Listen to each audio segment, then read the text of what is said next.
Olá, amigos. Dando continuidade à nossa caminhada, pela Bíblia Sagrada, nós já vimos dentro do tema maior, história da salvação, nós já vimos a salvação em Gênesis, a salvação em Êxodo e agora vamos iniciar a salvação em Levítico. Dos cinco primeiros livros, Gênesis, Êxodo, Levítico, tá certo? Números, Deuteronômios, esses cinco livros formam o Pentateuco, que se atribui à autoria de Moisés, tá bom? É dentro desse contexto, que nós vimos em Êxodo, de Moisés, nessa travessia do deserto, do Egito até a Terra Prometida, momento em que ele recebe os 10 mandamentos, momento em que ele constrói a tenda do encontro, aquele santuário de acordo com os moldes do santuário celestial, que nós temos uma pausa aqui na história em Êxodo para comentar no livro de Levítico acerca de detalhes sobre a parte cerimonial, sobre a lei cerimonial, sobre as festas que eram comemoradas dentro, tendo como santuário, que a gente viu no encontro passado, sobre Êxodo, a última parte que nós vimos sobre Êxodo, sobre o santuário e as festas judaicas, cristãs, na sequência cultural que nós temos, que deveriam eram celebradas e que algumas já se cumpriram e outras ainda estão em cumprimento, como a gente vai ver daqui a pouco, tá certo? Então, Levítico, vindo em referência à tribo de Levi, que era uma das 12 tribos de Israel, formados 12 filhos de Jacó, tá certo? Israel, E desse povo deu toda a sequência aos sacerdotes levitas que ministravam no santuário. E da família deles, eles tinham esse direito de serem tidos como sacerdotes, de lá saiu o sumo sacerdote também, tá bom? E aí a gente vai ver aqui alguns detalhes que vão sendo ditos acerca das cerimônias e do que era feito no santuário. Nós vamos caminhando pelo capítulo 1, falando sobre os holocaustos, que são sacrifícios, No capítulo 2, sobre as ofertas de cereais, as ofertas de paz no capítulo 3, ofertas pelos pecados no capítulo 4. E a gente vai vendo tipos diferentes de oferta para cada situação e cada arrependimento e cada erro cometido pelo aquele que estava querendo buscar o perdão de Deus, tá certo? Capítulo 5 de outros casos de ofertas pelo pecado, capítulo 6 ofertas pelo pecados voluntários, e assim a gente vai vendo vários tipos para cada situação específica, muito detalhado, como uma forma de você não salvar a sua obra, mas de fazer algo organizado, um rito em que realmente, feito de coração sincero, Deus reconhecia como um aroma agradável, tá certo? Capítulo 7 fala da lei da oferta para tirar a culpa, o 8 sobre a ordenação dos sacerdotes, Lembrando que esses sacerdotes da tribo dos levitas, esses sacerdotes se iniciam da linhagem ali desde o irmão de Moisés, Arão, para frente, tá certo? E claro que nós temos a questão do sacerdócio, segundo a ordem de Melquisedeque, isso é mais antigo, que já teve contato também com Abraão, mas a parte dos levitas, a partir de Arão, irmão de Moisés, para frente, tá certo?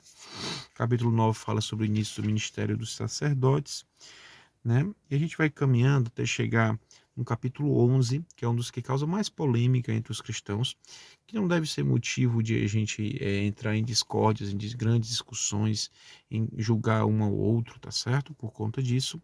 Mas aqui, o capítulo Levíticos 11 fala para a gente sobre a questão dos animais que foram criados para o consumo, são chamados de puros, e os impuros que não foram feitos para serem fonte de alimento, tá bom?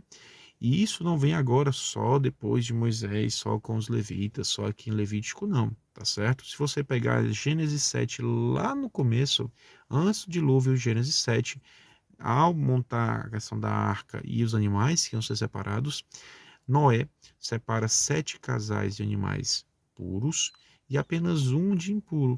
Por quê? Porque os 7 de puros seriam utilizados para alimentação. Então você vai se alimentar e vai sobrar alguns. Os impuros não serão utilizados de maneira alguma para alimentação, por isso basta um casal. Então isso aí já vem desde as ordens iniciais de Deus. Ele criou, ele sabe o que é melhor para servir para alguma coisa ou para outra, para se alimentar ou não. Não quer dizer que o animalzinho dito impuro para alimentação seja pior ou melhor que o outro, não. Ele foi criado com uma função diversa, de biodiversidade, de equilíbrio ecológico, de outras funções, tá certo? até para fornecer subsídios, fornecer algumas outras formas de economia, mas não para alimentação. Da lista que vocês vão ler aqui em Levítico 11, o que causa mais polêmica em geral, né, sobre a questão dos mamíferos, né, porco, por exemplo, né, que é considerado impuro aqui em Levítico 11, toda a cultura judaica, e esse porco, ele, por não ruminar, ele tem porque assim, o critério seria o animal ruminar e ter a fenda, a pé fendido, partido. Então, as duas coisas ao mesmo tempo. Por exemplo, o boi. O boi é um animal puro para alimentação, porque ele rumina, isso significa a purificação do alimento várias vezes em vários estômagos. Cuida, vai e volta, purifica, purifica. Isso não contamina o animal. E essa fenda no pé é uma forma de identificação desse animal. Então, a gente tem o boi, por exemplo, como animal puro. Ao mesmo tempo que a gente vê o porco. O porco, ele tem a fendazinha no pé, mas ele não rumina, ele não purifica aquilo que vai para a alimentação dele. E alguns falam, não, mas a parte da alimentação, da criação dos porcos hoje mudou bastante. Ok, não vou entrar nesses detalhes. Apenas trazer o que está na palavra de Deus com um princípio de saúde que eu vejo uma coisa universal. Por quê? Porque é o mesmo ser humano, é a mesma criatura que foi criada por Deus com a finalidade. Então, respeito, Romanos 14 fala também de respeitar, quem come para Deus, quem não come para Deus, por mais que aquele contexto se refira mais a carnes sacrificadas, mas também se inclui aqui. Então, respeito, mas como Paulo falou que nosso corpo é templo do Espírito Santo hoje, tomemos cuidado com alimentos que não fazem bem para o nosso corpo, como excesso de açúcares, refrigerantes em excesso, chocolates em excesso, doces em excesso, e se possível, né, eu acho que o recomendável é a gente não fugir da palavra, da letra da lei. Fala que não é recomendado o uso, então deve fazer mal ao nosso corpo. Alguns estudos também vêm mostrando, sim, que o alimento do porco, de crustáceos também são considerados como imundos, como camarão, por exemplo, não é saudável para a nossa vida, tá certo? Mas enfim, que isso não seja motivo de briga e discussão. Primeiro arrependimento, primeiro uma vida entregue a Deus, e depois a gente vai caminhando e se aperfeiçoando dentro do que Deus vem nos ensinando. Mas primeiro arrependimento, primeiro buscar a Deus de coração sincero, tá bom, pessoal? Sem brigas por conta disso. Depois vamos caminhando no capítulo 12, né?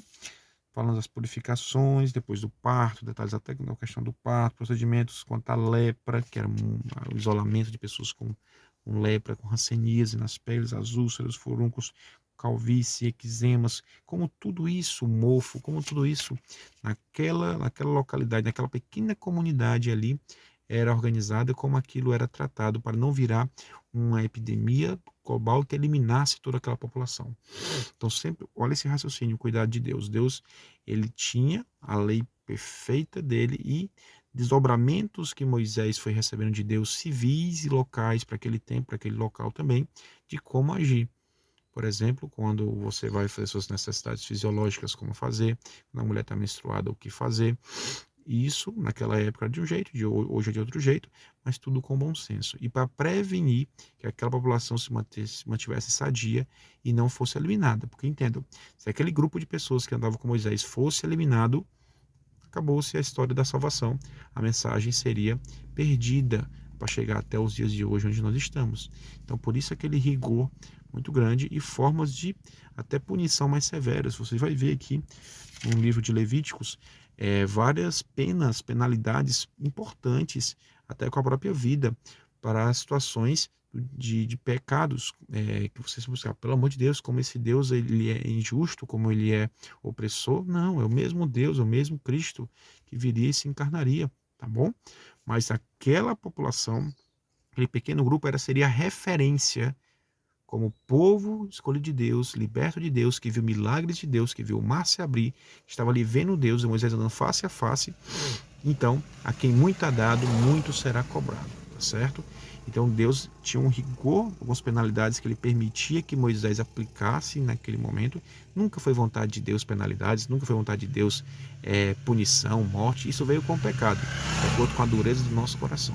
Mas Deus permitia porque era o jeito para que as coisas pudessem caminhar devido à dureza do nosso coração. Então, nós temos aqui sobre pecados de imoralidade sexual que desviam do propósito inicial do casamento, né, heteromonogâmico entre homem e uma mulher, e que desviam em relação ao respeito com o pai, sobre homicídios, sobre roubo, as várias penalidades e muitas vezes até com a própria vida, tá certo? Porque não é porque você banaliza a vida e qualquer coisa tira a vida, não. É o respeito à vida realmente. Então, se eu dou uma punição maior para aquele que cometeu algum problema, aquele cara vai ficar com um ato, ele vai ter medo de repetir. Então, a Bíblia, em muitos momentos, principalmente nessa questão de você tirar a própria vida de outra pessoa de maneira intencional, isso até em Gênesis a gente vê, claro que a gente não tem direito de julgar isso individualmente, mas um poder dado a um Estado, como Paulo fala mais para frente, que o Estado tem esse poder, né, de decisão.